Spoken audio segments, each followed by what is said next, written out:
Hey everyone, and welcome to the Nerd Room, where we talk all things comics and movies. This is episode number 48. We're discussing the Wonder Woman trailer. Woo! I'm your host, Tim.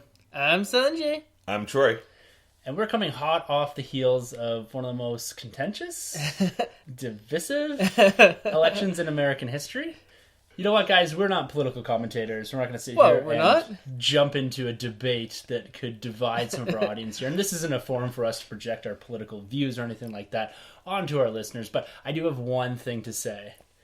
Let's just try some hope instead of fear. Let's try loving instead of hating. I'm tired of people drawing these artificial borders across race and religion and all this.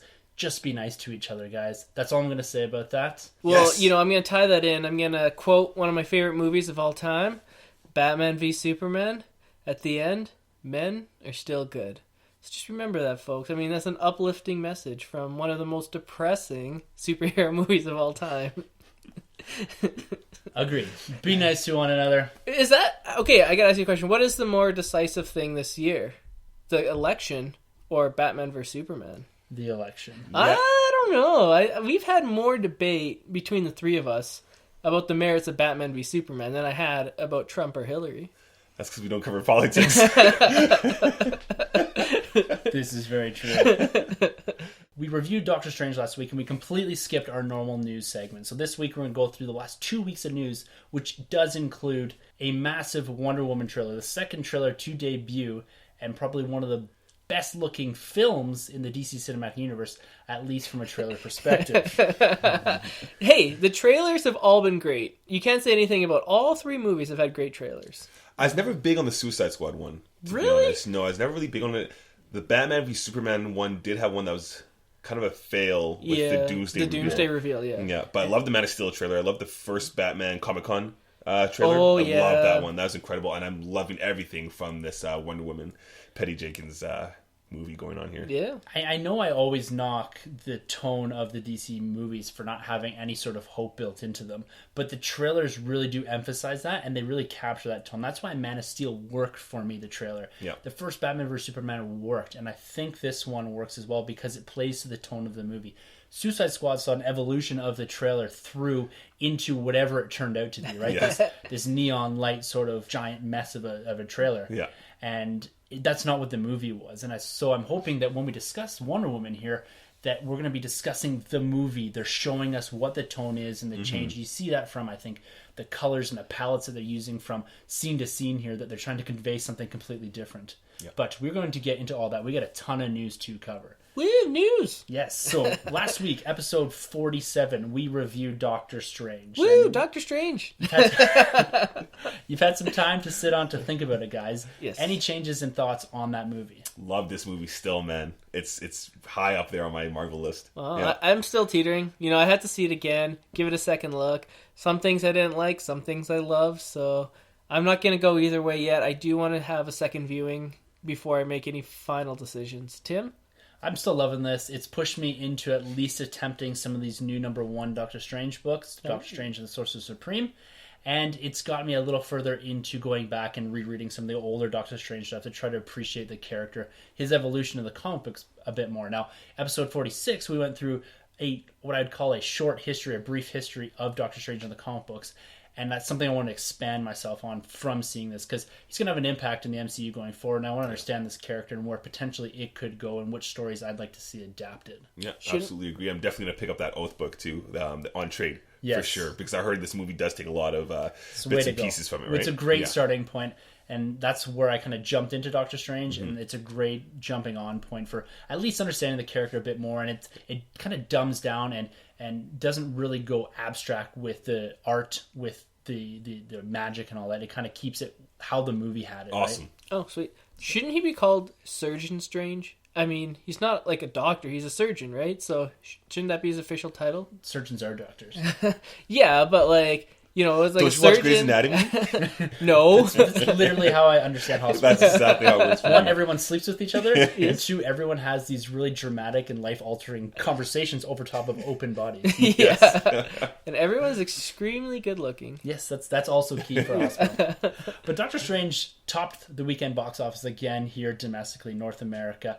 and internationally. So it took in $43 million and $60 million internationally. So this movie is absolutely killing it. Wow. It had one of the lowest second weekend drops of all comic book movies this year. Impressive. Which is quite an impressive feat. Yeah. This whole week, actually, all the movies had a pretty low drop. Even Trolls, I think 20%. Yeah. It's crazy. I've got that feeling.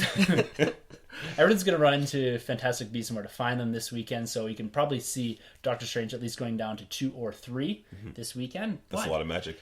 This thing, yeah, true. Yeah, it's a magical-filled weekend. Yeah. But by this time next week, I presume that globally at least, this is going to surpass Ant-Man's $519 million tally, because it's sitting currently at $494 million globally. Really good. So this is a certified hit. Yes. It's loved by audience almost universally here. There are pockets here, and we did talk about the idea that it was hit and miss in some areas and some aspects of it. But for an abstract character, for what you would call maybe a Marvel Comics C-list character, when referring to the general audience of understanding Marvel Comics, it's doing really well. It's going to get a sequel for sure. We're going to see Doctor Strange a lot going forward here, I think. Yeah. Great word of mouth, too, going on with this movie, which has helped a lot. The one thing I had questions about, I find it kind of interesting, the budget for this movie, $165 million.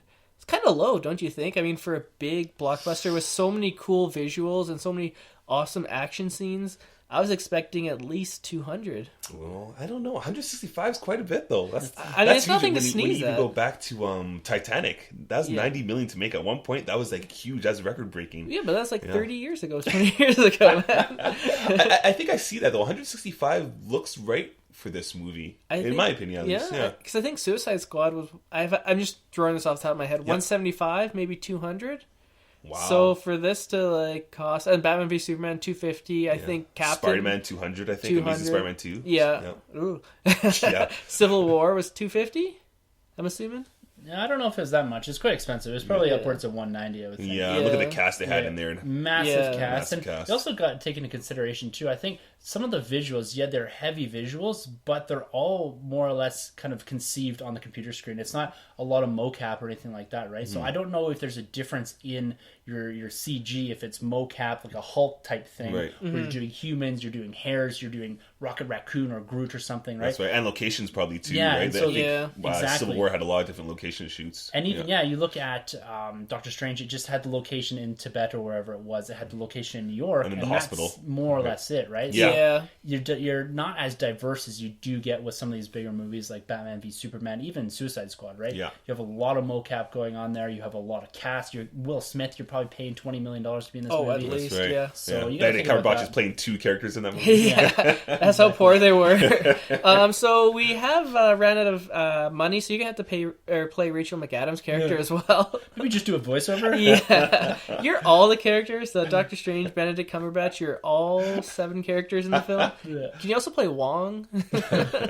But Doctor Strange has helped Disney reach its largest domestic haul ever. Wow. And this is without Rogue One. Wow. So it's topped its previous year at $2.3 billion domestically. It's gross so far this year. And like I said, it's without probably what's going to be close to, if not their biggest movie. Yeah. And they're holding down the 4 largest movies globally with Cap 3, Finding Dory, Zootopia, and The Jungle Book. Rogue One's going to slide in there somewhere. And they also have the animated movie still with The Rock, with the Hawaiian one. That's going to hit huge with the kids. Yeah, Mona or Moa or something like that. Yeah, so, jeez. So you hear all that and you think, okay, Disney's doing pretty good, right? Like, they must be raking in the money. Oh, yeah. No. They're actually doing pretty poor as a company right now. With ESPN, because that's losing a ton of money for them. I think their stock's down from the beginning of the year. So kind of interesting that they're having all these big hits, and yet they're still kind of struggling a little bit. So you got to wonder what other areas of Disney is not really pulling their weight around. There's got to be a big black hole somewhere, because you think Disney alone, the property, the parks and all that, you've got Pixar, Marvel, Star Wars, and then their own properties. I don't know how they're not just raking in money hand over fist. I think it's ESPN is what I'm hearing. It's really just a money pit right now, and they've got to get rid of that, and then they'll be fine. I didn't even know they had ties with ESPN. Oh yeah, because they own ABC and ESPN. Yeah, that's right. They own everything. Yeah. Speaking about ABC, yes. So The Inhumans are back. This was a movie that was slated to come out in 2019, got pushed to 2020, yes, and was quietly pulled off of the MCU slate earlier this year. So this is something that seems to have been stuck in a bit of development hell. We did have their debut in Agents of S.H.I.E.L.D. and a pretty extensive storyline continuing through into the current season, focusing on minor Inhuman characters. The Terrigen bomb had gone off on the planet, and it looked to be that this was going to be at least the strongest tie that TV show had to the film universe. There are in TV series references to the wider universe, but never in the reverse. Yeah. So this looked like it's going to be kind of the connecting link. But because now it's off the slate, Marvel, ABC, and IMAX has now teamed up to co-produce an Inhumans movie/TV series. And this is going to be one of the most unique releases of all time. This news just literally dropped about an hour ago. I'm so confused right now. So what they're going to do, so this is Inhumans. It's going to be focused on Black Bolt and the royal family. So proper Inhumans, Karnak, Lockjaw, Medusa, all these characters that you are going to see in the film likely. So that's, he can't talk. He's got a whisper. Yeah, you can see if he talks. He's like really loud voice kind of dude. Okay. What they're doing, they're filming the first 2 episodes in IMAX format. And they're going to have a release exclusively for 2 weeks on IMAX screens, probably sometime in the summer, followed by the debut of the full ABC weekly series in the fall of 2017. Wow. So this is spanning 2 types of media. So this is a whole new format of doing things. It looks like it's going to be a shortened season, probably 8 to 10 episodes. So they're going to dump a ton of money, Game of Thrones type of money, into these episodes here. And this is going to be an epic event. So spanning 2 weeks for the 2 first pilot episodes in IMAX screen, and then transferring back onto an ABC weekly series. So is those 2 pilot episodes then considered the movie? Well, it's more or less a movie.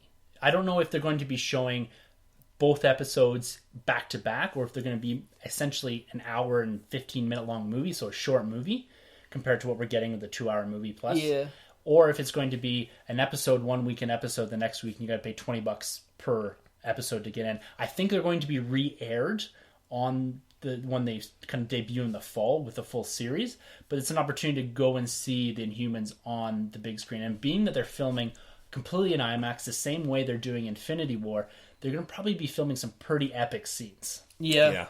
It screams a lot of confidence coming from Disney, because they're asking you for quite a lot on the Inhumans. Because the Inhumans, like I was talking to you a bit before, they're not that well known. They're not Iron Man, they're not Batman, they're not the Guardians. Yeah. So to ask an audience to go pay $20, and I'm guessing for 2 episodes combined in one movie experience, because they asked them to come out twice to see 2 pilots. That's pretty risky, right? It's $40, right? And then they got to stay consistent every week watching the show for 8 or 9 episodes. So they must have something really good up their sleeve going on here that we don't know about, because that's huge. But I like what they're doing here, because we mentioned before Game of Thrones. Game of Thrones does something similar with their shows. I can't remember if it's the premieres or if it's the season finales, but the last couple of seasons they have been putting those episodes on the big screen, which is a really cool experience. So I love what they're doing. They're changing the game here. They're very confident, and I can't wait to see this on the big screen. I can't wait to see Black Bolt and Medusa. Those are my 2 favorite Inhumans, just because those are the only ones I really know.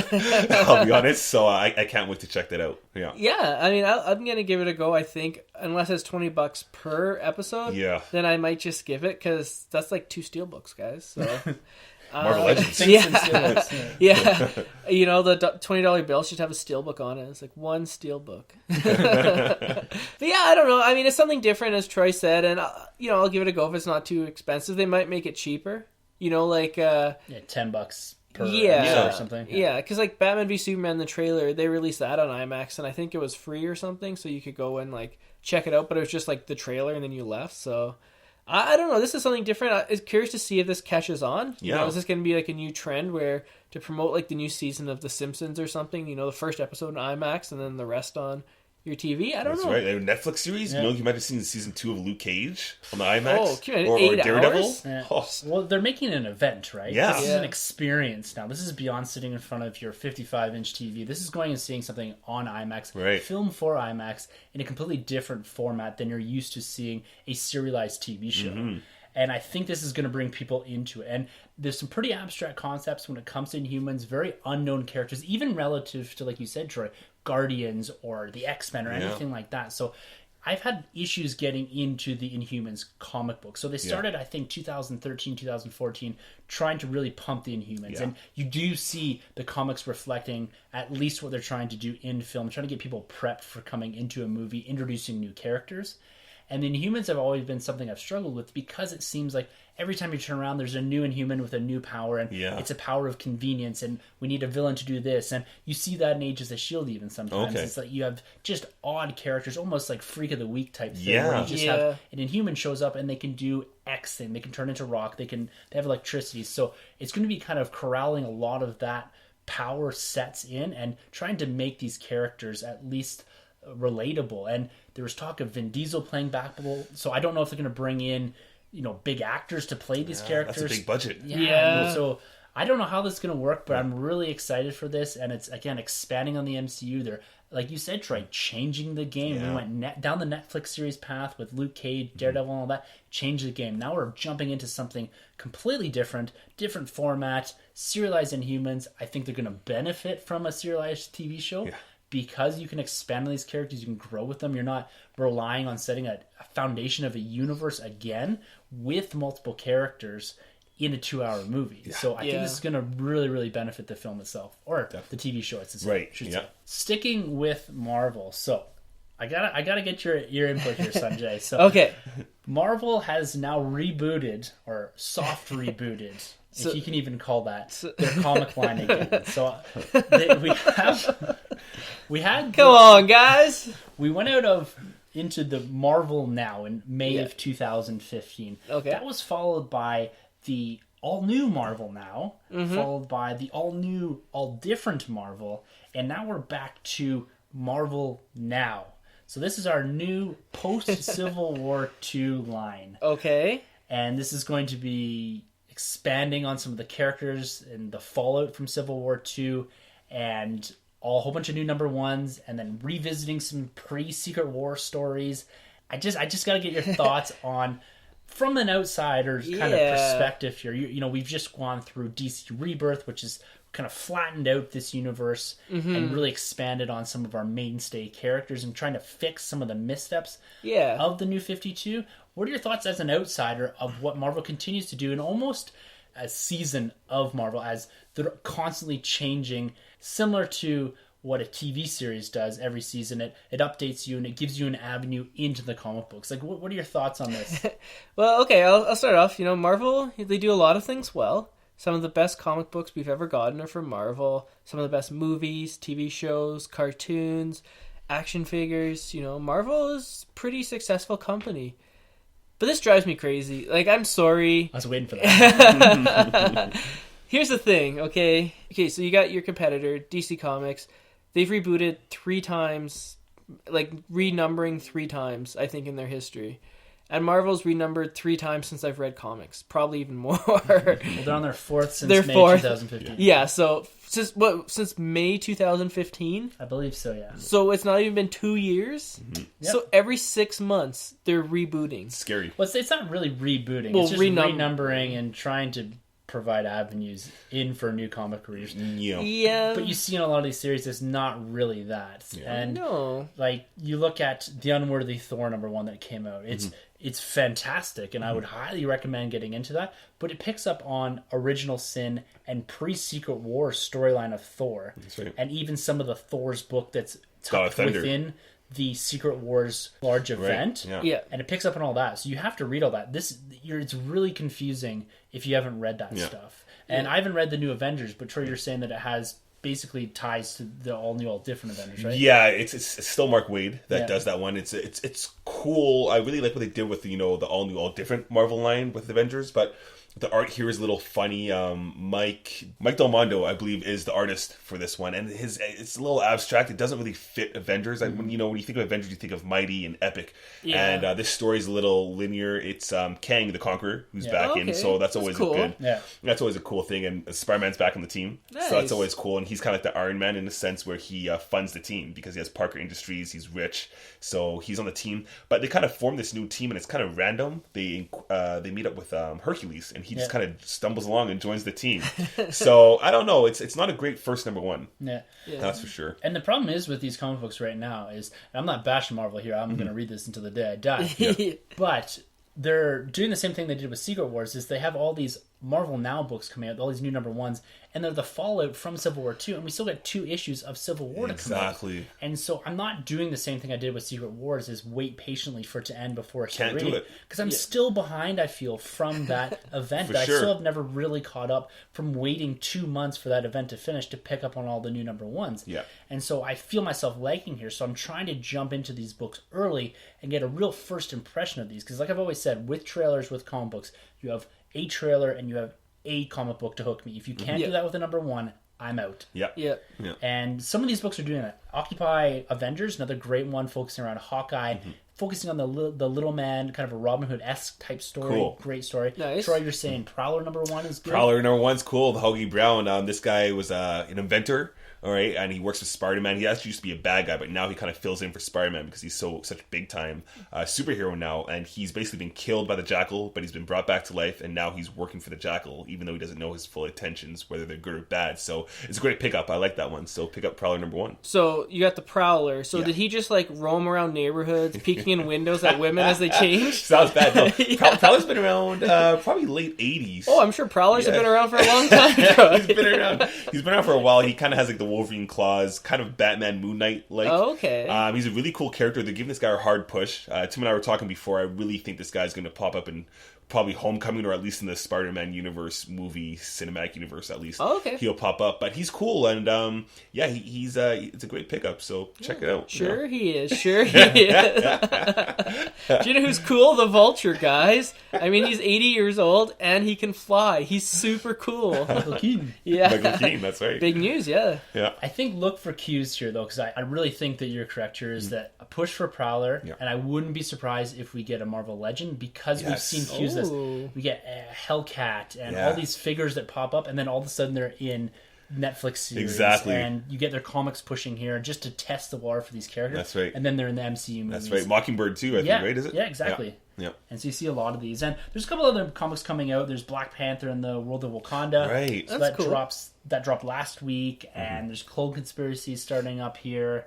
And the infamous Iron Man with Doctor Doom as Iron Man. So there's a lot of exciting titles from Marvel coming out. And I'm excited for this relaunch more so than I was for All New, All Different. I think this kind of is constraining back to the characters that we're familiar with. And we still have the ongoings like Steve Rogers and Sam Wilson kind of carrying through this and not renumbering here. So it's kind of a mixed bag of comic renumbering and what they're doing. And they're kind of stamped with this all new Marvel Now or whatever it is. And so I'd say for those that are reading Marvel Comics or trying to get into Marvel Comics, this probably isn't the best way to jump in. I would still go back to your, almost AVX type 2014 Infinity, get into that type of comic book if you're trying to jump into this. Or even the All New, All Different isn't bad because they really don't reference much of Secret Wars. So if you have an understanding of the characters from the films, it's a bit harder to translate in because the characters are so different now. But they seem to be kind of coming back to their status quo. Steve Rogers, Thor, all those type of characters. Right. Yeah. It's kind of weird. I mean, DC's definitely had more reboots because they actually literally reboot the whole universe, whereas Marvel really hasn't rebooted since the day they started. They've had relaunches, and like you said, they have seasons going on, which is cool, but I don't think you necessarily have to renumber it. I think you can have I think they've done it with certain comics where it's like a number one, but it still carries on from issue 6 something another. Usually what they'll do is if you're at issue 12, they'll do 12.1. And this will be an isolated story that kind of helps you jump into the comic book, and it's a change of a new story. And you usually get that every 6 issues almost. It's because 6 issues fits into a trade nicely. Usually you get a new arc picking up in issue 7 through 12. And that'll fit. So that's kind of, I think, what they're doing here. But I don't always fully agree with it, but I'm fine with it because they continue to pump out good stories. That's the important thing. That's true.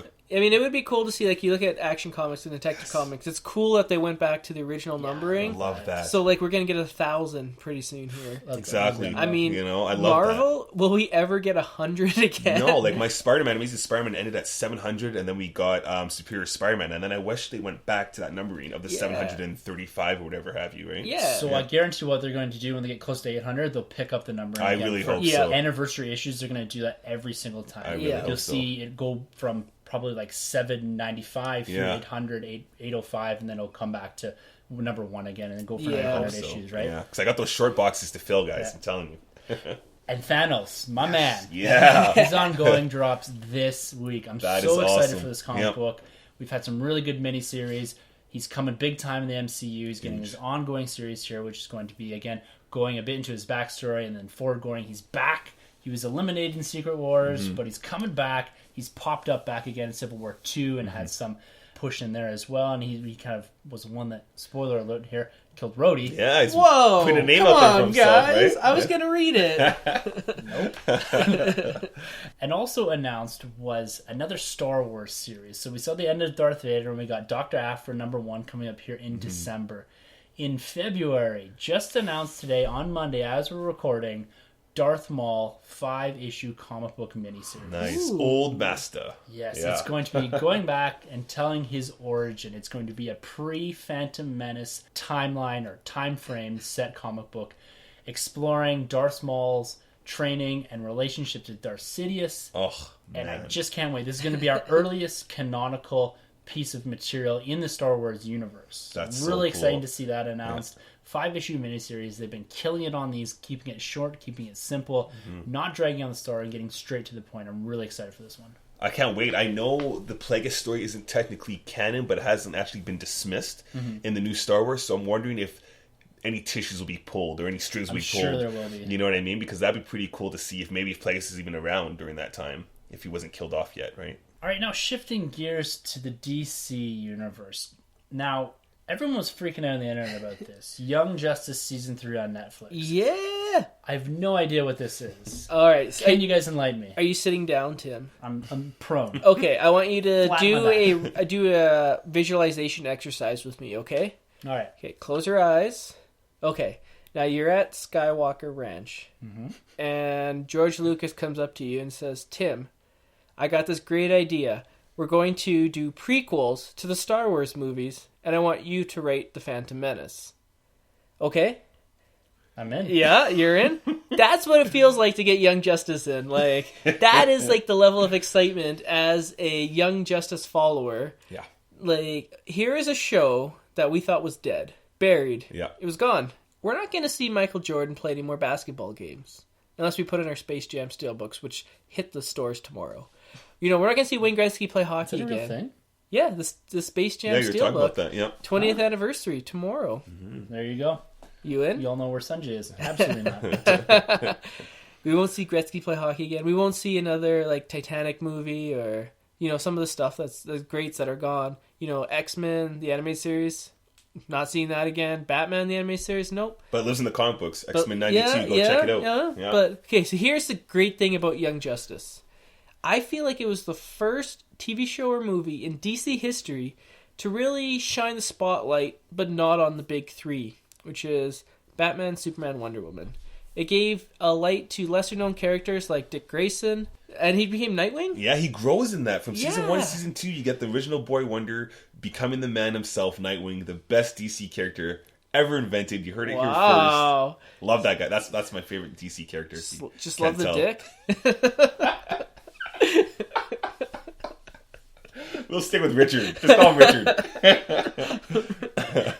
And then not only that, you got Batgirl. Yeah, she was introduced season 2, I think, in that Yeah. one, right? Yeah. You had Lobo appeared in an episode. Yeah. The best version of Aqualad we've ever seen. Yeah. Yeah. I mean, this focused more on the sidekicks and Miss Martian, Speedy. Zatanna. Possibilities are endless, and then it ended on quite possibly one of the best cliffhangers with Darkseid and Vandal Savage.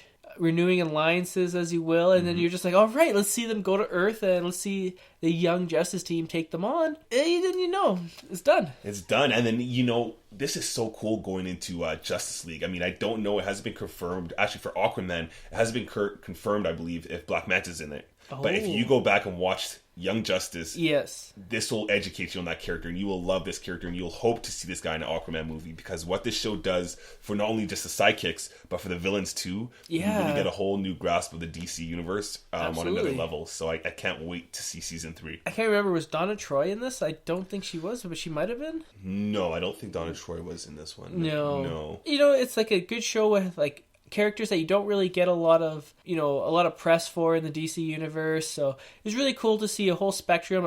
They had Superboy in there as well. Oh, he was great as well. And Tim Drake. We haven't seen Tim Drake since the original Adventures of Batman and Robin. Yeah. So I should go check out season 1 and 2. Oh, yeah. Yes. It's on Netflix, actually. Is it? Yeah. I think only US, because I tried to find it in Canada and I couldn't find it. I must have had the US one.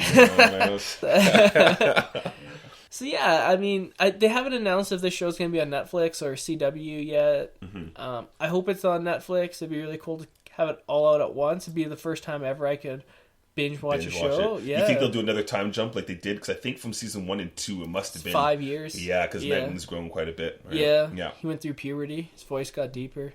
Had acne. Started noticing girls. Sleeping with Starfire. Oh, like yeah, was he? Oh, he did in the comics. I assume he did in the cartoon. It's a cartoon, so enough of that. So this is another instance of Netflix taking an older show and reviving it for the fans, for everyone that's been asking for it, and Netflix has just been killing it on this frontier. Yes. Yeah. And so I'm looking forward to this. I think we should actually... I don't know when it debuts, actually. I'm not sure. It'll be a while, because I still got to, animate it. Yeah, it'll take a while with animation, But they do have the original voice actors coming back, I think that's huge. Right? Yeah. Excellent. So we're probably looking at a year from now, I would say. Mm-hmm. So we got a little bit of time to catch up on season 1, season 2 before this actually drops. Yes. Unfortunately, it doesn't have a very good DVD release. Like, it's in one of those ones where it's like season 1, part 1, season 1, part 2. You're like, just give me the whole season and, It'd be able to find on iTunes or something like that easy, I think. But this, for an animated show, definitely goes out there with Spectacular Spider-Man and the Mighty Avengers. Earth's Mightiest Heroes. Earth's Mightiest Heroes. Some of the newer ones, yeah. So go check out those 3 animated series, because they're all great. Absolutely. And jumping over to the DC Cinematic Universe. So this is our weekly segment. What shenanigans is WB and DC up to this week? They're all really nice people. I don't know why the internet has this hate on for them. They're really nice people. I've met them personally. All the screenwriters, all the directors, all the behind-the-scenes people. Affleck. I've met Ben. Oh, Big Ben. Me and him go way back. Yeah. Back to his... Daredevil days. Daredevil and the movie with Robin Williams. And Good Will Hunting. Yeah. So were you able to get him to comment on the fact that his script for Batman is garbage? Okay, I'm going to set the record straight. Oh, sorry, I banged. I was too busy upset. This rumor is horseshit. Here's the thing. So the writer of the book, American Psycho, film with Batman himself, Christian Bale. Good movie. Check it out if you guys get a chance.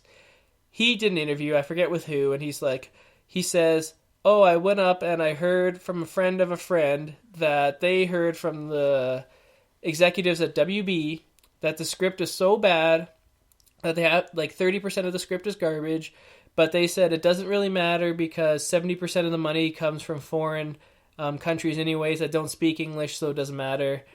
And then everyone freaks out on the internet. Oh my god, the Batman's going to be the worst movie ever. Worse than Batman and Robin. But in actuality, he clarified, I was just using that as an example to show about the way... What? Yeah, so he's saying that's just an example about the way cinema is going these days, where a lot of people are pandering to foreign audiences. And he said, if the script was bad, then the executives probably wouldn't even care.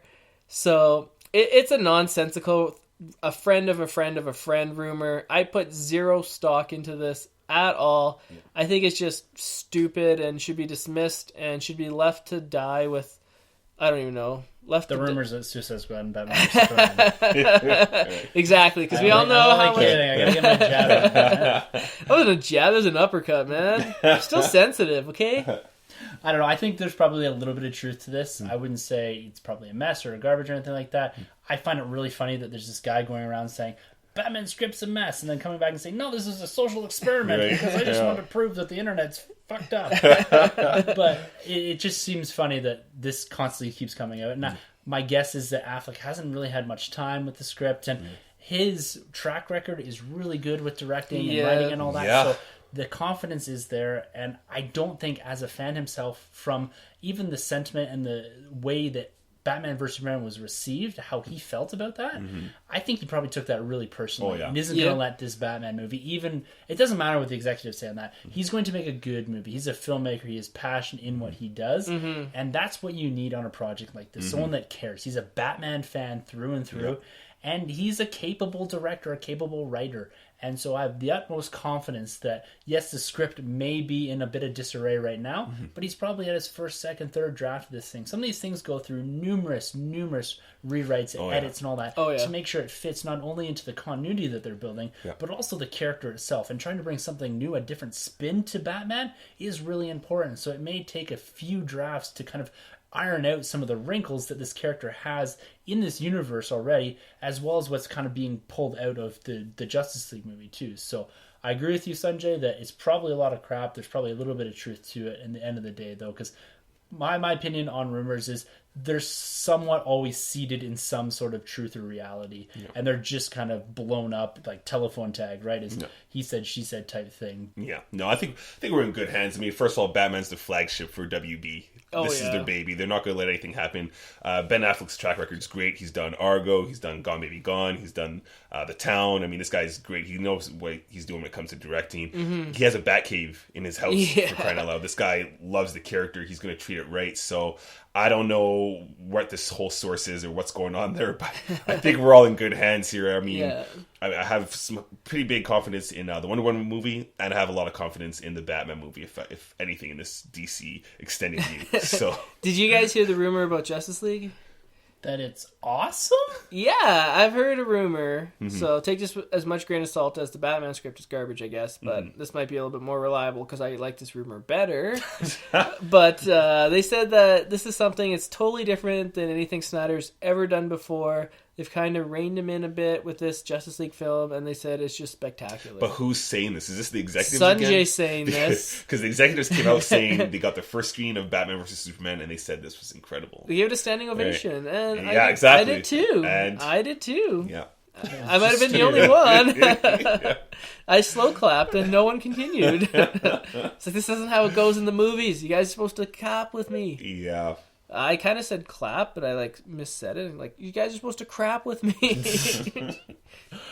This is an excellent segue into our main topic for this episode, the Wonder Woman trailer. Yes. So this is the second trailer dropping post Comic-Con, and it really expands on what we saw from the previous trailers. This is, again, I usually don't go this far into trailer watching for these particular movies, but I do have a bit of a vested interest in understanding a little bit more of the direction of this movie, both from a cinematography perspective, how it's going to look, as well as a bit on these characters. Yes. So we're going to do like we've done with the Logan trailer and the Guardians of the Galaxy 2. So we're going to chronologically step through this trailer as it plays in the background on mute here, and just talk about some of the highlights from this and what we see as being different from what we've seen in the DC Cinematic Universe, what's contrasting, and what we see as very similar, maybe picking up on some of the cues from Batman vs. Superman and leveraging that into the movie, even though this is considered a prequel movie. This is DC's first step into a female-led superhero, actually almost industry-wide, Whoa, too. Catwoman. Yeah.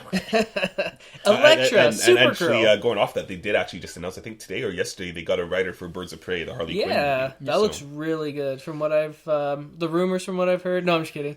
But just thinking about it, I think that has potential as well. That's a Harley Quinn movie? Yeah, it's Harley Quinn. Well, in the comics it isn't. In the comics it's Batwoman, Catwoman, Batgirl, and Black Canary. Yeah, exactly. It was a TV show for like a week on Fox for a second. Batman showed up for, I think, Batman. Is Batman and Catwoman had a child, and then their child was a daughter, and then I think they both left, and then she had to run Gotham, and the audience left. And the show got canceled. But I think this has potential, But let's get into some Wonder Woman. Yeah.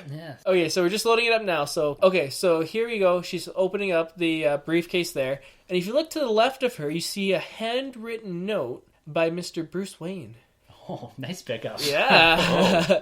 So the note there is the Wayne symbol from BVS, and it looks to be written in pen. And so he must have given this picture to her, saying, you know, I found you or something. So I thought that was a neat little Easter egg that might tie into the movie. So possibly this takes place in modern day, I'm assuming. Yeah, after BVS. After BVS. So Interesting, because I didn't pick up on that initially, and now that you're saying this is taking place in 3 timelines, it seems to be coming out of Batman vs. Superman in a time frame where almost essentially is trying to set up the Justice League. Yes. yeah. And then it probably takes off back to the past to address this image where she's having at least some sort of flashback type thing, right? She probably like having coffee with Batman explaining her backstory. That's what I'm assuming. What do you think her accent here as she's talking over top of this? It's great. I like it. Spot on. It's cool because every time we've heard Wonder Woman in any kind of media, it's been like an American accent. Yeah. So I really like what Gal Gadot brings to this character. Yeah, I agree. I agree. I think it's really cool how they've kind of taken this character and projected her into this more Greek mythology Yes. type Yeah. with an accent. You kind of a bit more believable there. Right, a little Absolutely. foreign, right? Was it as thick in Batman vs Superman? Do you remember? I think it was. Yeah. She I doesn't think say it as was. much. She doesn't say as Yeah. much, but I think it was. You know, Yeah. those little scenes that we got of her. Oh, yeah. Yeah. And then when we jump into what Themyscira, Yes. here it appears to be, the color palette completely changes Yes. from any center film, any DC Cinematic Universe film that we've Yeah. seen We before. got color. I absolutely love how this looks. This is, again, very reminiscent Beautiful. of what we're going to see in Rogue One, this type of color palette here. Yeah. Not so much the content or whatever, but I just love this contrasting the teal blue with the sky and all that. Yeah. And how she looks in this. She almost looks kind of goddess. Right? Yeah. Shot incredible. I like the drab outfit that she has, which is in contrast to the Wonder Woman outfit that she later dons in the film. Right. And we see Steve Trevor here crashing his World War I plane. Yeah. So is Themyscira something that isn't known by, at least in the comic books, known by the greater population? No, it's hidden. The Greek gods, hide it away from man's world. And I don't know why Steve Trevor, something happens where he's able to crash land on Themyscira. And so that's the first sighting of man for most of these Amazons. Mm-hmm. It's interesting because when you come on to this next scene, and I don't know how disjointed this trailer is from the actual movie, but the follow-on scene for this is implying that Steve Trevor crashes here, and then there's some larger battle with what appear to be German soldiers versus the Amazons. So cool. And it's really confusing from an outsider here. And maybe we don't need to go into the depths here. We'll get that when we review this movie. But it's interesting on how they cut this trailer to make it look like these are back-to-back scenes. Right. Yeah. I'm assuming they're probably either far apart or I'm guessing it's probably all part of the start of the movie. But I'm not sure the timeline here. It's a bit confusing. It could be kind of congruent, so you have Diana and Steve Trevor in America or wherever in Europe for World War One, and then you have the Germans invading Themyscira. So it could be like kind of two different setups. This scene here where she shoots the arrow and the rope, and then she slides down shooting arrows at all the soldiers, so badass. And it's our first look at a Zack Snyder kind of direction here, right? This is very much his kind of shots. Yeah, they've taken a lot of cues from his movies here, and I don't know if it's a stylistic thing from the director of this movie, or if they've been told to kind of pick up on that, because they really do capture a lot of the Zack Snyder fight scenes, which is somewhere I'll give him a compliment. He does do fight scenes really well. He captures that right from Watchmen through into Batman vs. Superman. You do see that a lot. They didn't really parallel a lot of this in Suicide Squad. No. Even though he did shoot a scene in that movie, but this has a lot of 300. That's a great Yeah, pickup. that's exactly it. Oh, the bullet right to the poor Amazonian. So are other Amazons able to block bullets? Like Wonder Woman? Only Wonder Woman, because of her bracelets. Yeah, those gauntlets that she carries. Yeah. Right? So they're not kind of half bulletproof people or whatever? No. So here we go. So Steve Trevor, they're asking him, what war? He's like, I'm here to stop the war. And they're like, what war? And he's like, the war to end all wars. So you see there, he's kind of got like a gold reflection on him. Mm-hmm. He looks kind of bound up. I think he's bound by the lasso of truth in this scene. Okay, I see where you're going with because they're forced to tell the truth, obviously, when the lasso wraps around them. Exactly. Okay. So I thought that was cool. He's like, the war to end all wars. And so here we see some poison. Yeah, and again, the color palette now, it's changed completely, right? From what Yeah. I've seen on the island, yeah. But, is that a way to kind of contrast the lives? So you're in Themyscira, it's like a paradise. Paradise, yeah. And then now you're in World War I, where it's hell. Yeah. I think that's very much what it is, and I think it will probably work in this. You're going from again this paradise into something completely different, and this again we've gone back to the Zack Snyder-esque color palette here, which it'll be interesting to see. It may do better in a World War I time frame compared to at least present day, or Metropolis. Yes, or it could use some color. So we're getting, what looks to be mustard gas or something that's amped up from mustard gas here, and this Bond-looking character. Who is this lady? Okay, so the rumor online floating around is she is Dr. Poison, old Wonder Woman villain who is known to use different poisons to. I think the original story was she used poisons to poison the U.S. Army. Okay. And poison armies and got them to do her bidding for her, so she could use some sort of mind control. So I don't know if they're going to go with that angle, or you see all the different gases, and that could be something that's maybe a weakness to Wonder Woman is she can deflect bullets, but maybe she can't breathe in the mustard gas or something. That's right. And this next scene, we got the man himself, William Stryker, because this guy is always playing a big bad. Not actually William Stryker, but it's the same actor. I don't know his name. And Ares. Ares is played by John Bean. I thought so, but I haven't seen any confirmation of that. Yeah, but I heard he was meant to play him. So this scene here, you see him open the doors, and you look to the right. There's a picture on there, and someone online blew it up, and that's a picture of the German, the leader of Germany at the time of World War One. So this kind of confirms he might be part of the German army. Well, he definitely looks to be at least a German, some sort of high ranking. You look at what he's wearing in that; he's got kind of the German S type medallion and all that from at least pre-swastika. So you're looking at the crosses and all that. So World War One type German soldier. He looks like a general or something like that. I'm thinking he's Ares, or at least some form of Ares, maybe projecting himself into a human state. Right. I can see that. God of War himself. Okay. Nah, because he seems to be at least the big bad here, right? Yeah.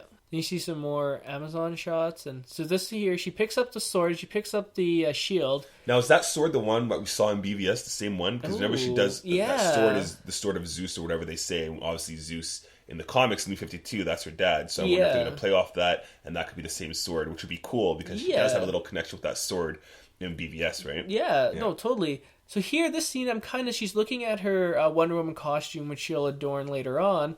Kind of wondering, does this confirm, do you think, that they'll have the contest in order to see who is the best Amazonian to go back to Man's Land? The impression I get from this scene, at least from the trailer, is that she's going rogue here.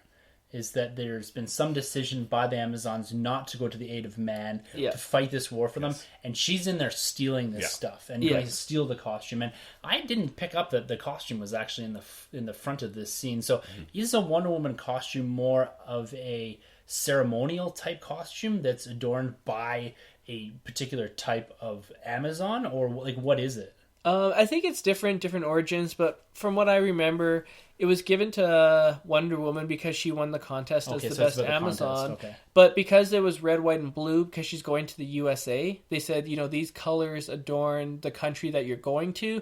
So in order to show respect for that country, we'll give you the colors of their flag. Okay, so again, the origin of that look there. It looks like I'm gonna steal this. Yeah, exactly. I think that's a missed opportunity. You have to have the contest. And this scene here. So we've got a little comedy in here, and Chris Pine himself, he is somewhat, he does have that ability to at least have well-timed comedic lines. And so I think that'll be an interesting contrast to the more stoic Wonder Woman Gal Gadot's kind of portrayal here. So this scene here, Patty Jenkins said, is a throwback to the Christopher Reeves film where in the scene, it's Superman who blocks the bullet from Lois Lane. Right. But now they've updated it where Wonder Woman blocks the bullet from Steve Trevor. I absolutely love it, and that's one of my favorite scenes in here. Yeah. You get to see how agile she is, right? Close quarter fighting. Exactly. It looks like it's going to be filmed really well, too. Oh, yeah. That close quarter fighting is really hard to film, it looks like. At least to do it right. Yeah.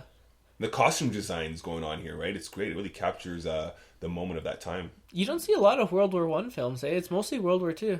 Yeah, because when you look back at World War I, it's a very different war, a very brutal war. It's also a war that a lot of people, at least our parents' age, our age, and that I find that we relate a bit more to World War II because it's the most recent war. It shaped a lot of our current boundaries and a lot of the political, even up until today with Russia, US, and all that. It shaped a lot of that, and so we really do focus in on that war in particular because that was the last big war to end all wars, right? Yeah.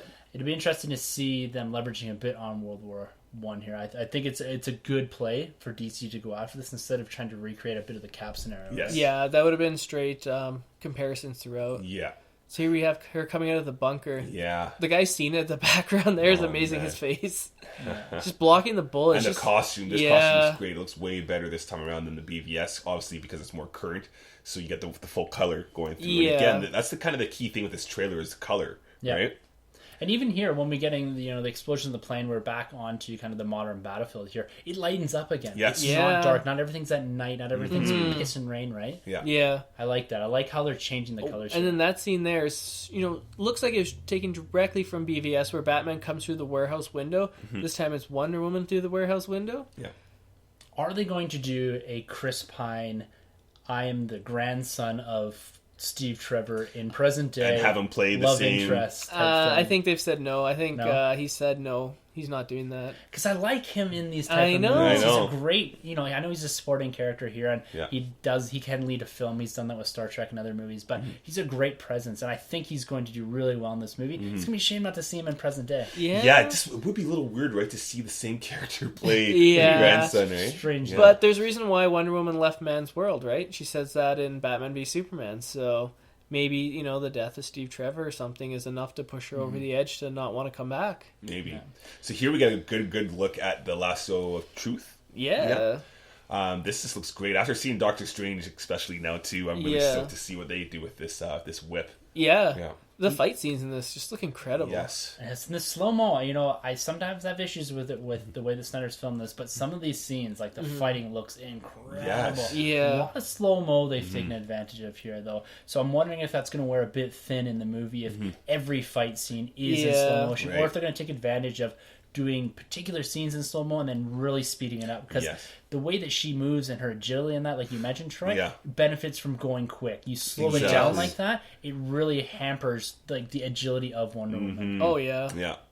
So here, do you think she's flying at the flying end? there? Or is it just a jump? I think she's flying. I don't know. She doesn't look like she's jumping. When you jump, you don't have your arms to your side like that. Yeah. Exactly. Like, it'd be interesting to take it down that path, because she didn't fly in Batman vs Superman, really. She kind of did those long jumps and punches. Yeah.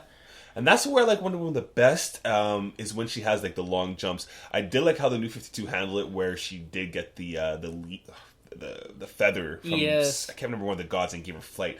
I like to see her without flight, to be honest. Really? Yeah. See, I'm a pro fighter. I like the invisible jet. That'd be amazing. If they put the invisible jet in there, then they need to release the invisible jet action figure, and that'd be the best thing ever. I have it right here in my hands. There's an invisible jet Funko Pop right there that you can get. Really? Yeah. She's sitting in an invisible jet. That's amazing. There's also the Lego invisible jet that you can get as well.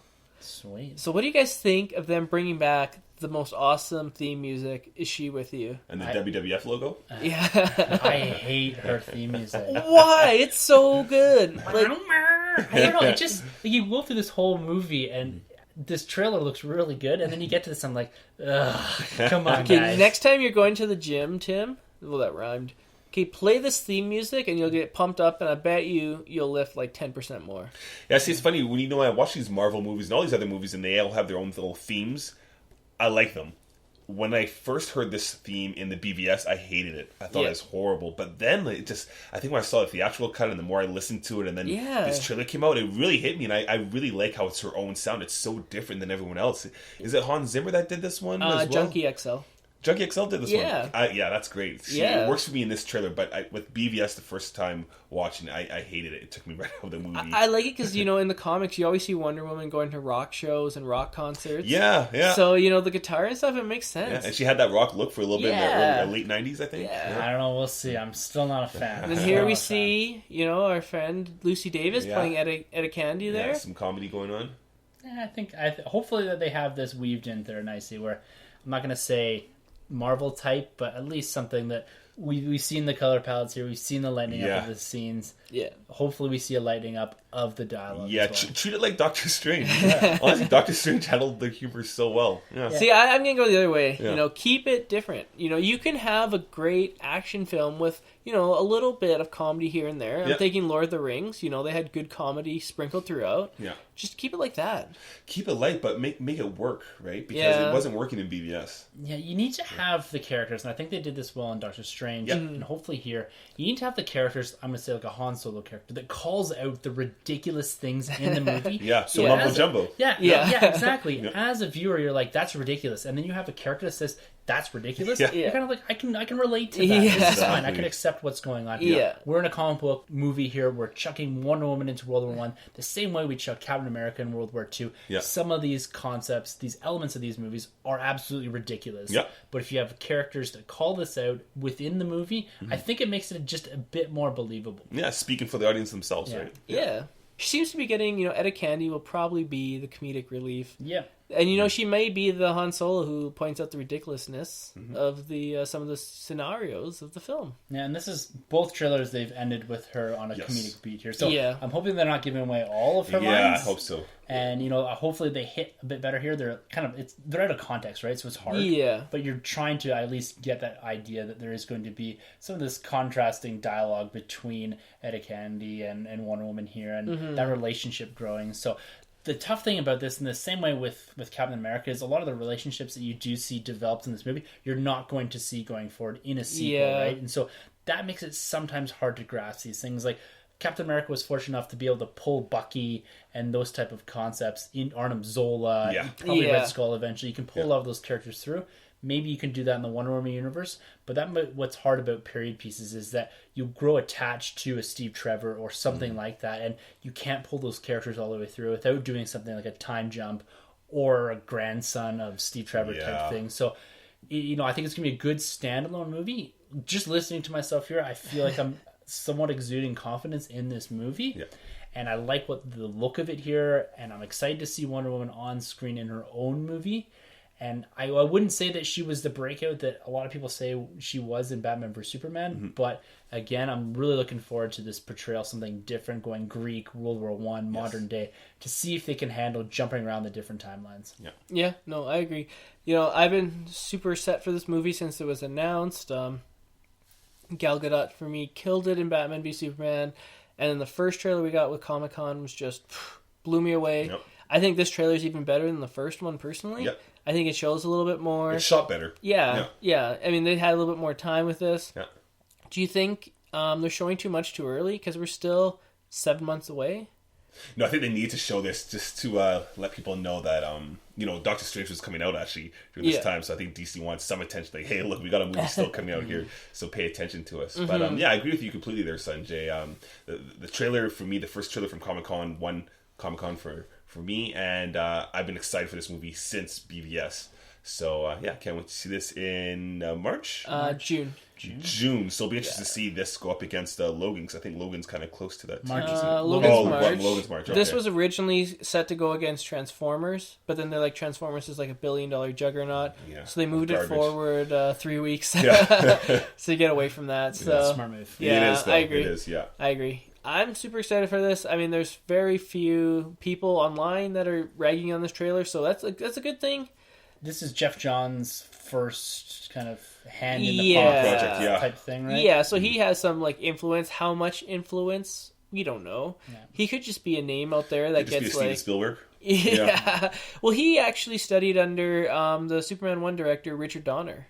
Okay. So that's how he got his start, was through that. So, yeah, so I think he, that's why he said when he came back from the shoot in London, he's like, wow, I'm getting a really, like, good Superman 1 vibe from this film. And just judging from the trailer, you can totally see it has that sort of, that campy sometimes and the great action scenes. So. That's good. I just can't take any of WB's guys' words anymore, though, because they've abused it, right? With a lot of these movies that come out, they all give you the thumbs up. They all say it's good and this and that, and then you get the final project and it's not, right? So well, for they're now, not going to be like, oh, this movie was shit. Don't see it, right? You can't, right? But you got to pump your product, right? definitely. You got to drop a few F-bombs against Marvel here and there, too, according to DC and Warner Brothers. So. Thanks, David. To be fair, Robert Downey Jr. did say it first to DC, so I'm just putting it out there. That guy's allowed to say whatever he wants. You should have Jason Momoa and Robert Downey Jr. go head to head. Downey get the suit. Yeah. All right, well, it's exciting times for all the cinematic universes here. Hoping that this turns out to be a really good movie. Yep. And I think going off of this, that it looks like it so far. I'll be cautiously optimistic. Yes. I'm going to stay at arm's length with this. I'm done watching trailers for here. I've gone one further than I usually go. I made an exception for here because I need to get more interested in this movie. This trailer did that. Awesome. Perfect. So- Are you guys going to make a prediction box office gross right now? Too early for me to say. I'm going to say, I'm going to throw it out there. You guys heard it here first. Like the guy who said the Cubs would win the World Series in 2016, Wonder Woman will hit more money than Batman v Superman. Ooh, that's my I'm prediction. calling it right now. You know, I'm actually curious to see actually off of Ghost in the Shell how that does with a female lead such as Scarlett Johansson. Yeah. Could be a good backdoor pilot for Black Widow. Right? Yeah. I think they thought that way with Lucy, but All right, guys, if you want to be a part of the conversation here in the Nerd Room, you can always get us at #IntoTheNerdRoom. Our Twitter handles at the end of the episode. You can always get us at thenerdrm@gmail.com. We are on Facebook. You can also comment on our YouTube page. Just search the Nerd Room Podcast. that's right. And this isn't the only show we do. We also have Rebels Alert. Woo, Rebels! Star Wars Rebels Alert, so you can always check us out on Mondays. Yes, we're running through, recapping, discussing all brand new episodes of Star Wars Rebels Alert. We took a little week off here because Rebels took a week off, so we decided maybe this time we will. So make sure to go check that out every single Monday. Awesome. Woo! Well, guys, it's been an absolute pleasure talking Wonder Woman and catching up some of the news. Be sure to go back and check out our Doctor Strange review in episode number 47. Check out Doctor Strange. Yes, fantastic movie. Fantastic Beasts and Where to Find Them. Check that out next week. Yeah. This week. This week. The reboot of the Harry Potter franchise. Eddie Redmayne. That's how he talks. That was beautiful. Yeah. That should be your go-to voice from now on. So, My Snoke, Eddie Redmayne. Yeah. until next week, for the Nerd Room, I'm Tim. I'm Sunjay. I'm Troy. And thank you for entering the Nerd Room. Okay, we're going to close this one. It's like a space door.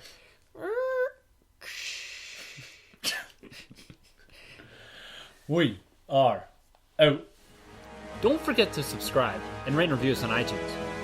You can find our hosts Tim, Sunjay, and Troy on Twitter at TheNerdRM, 1912 Podcasting, and Troy, the Boy, 87.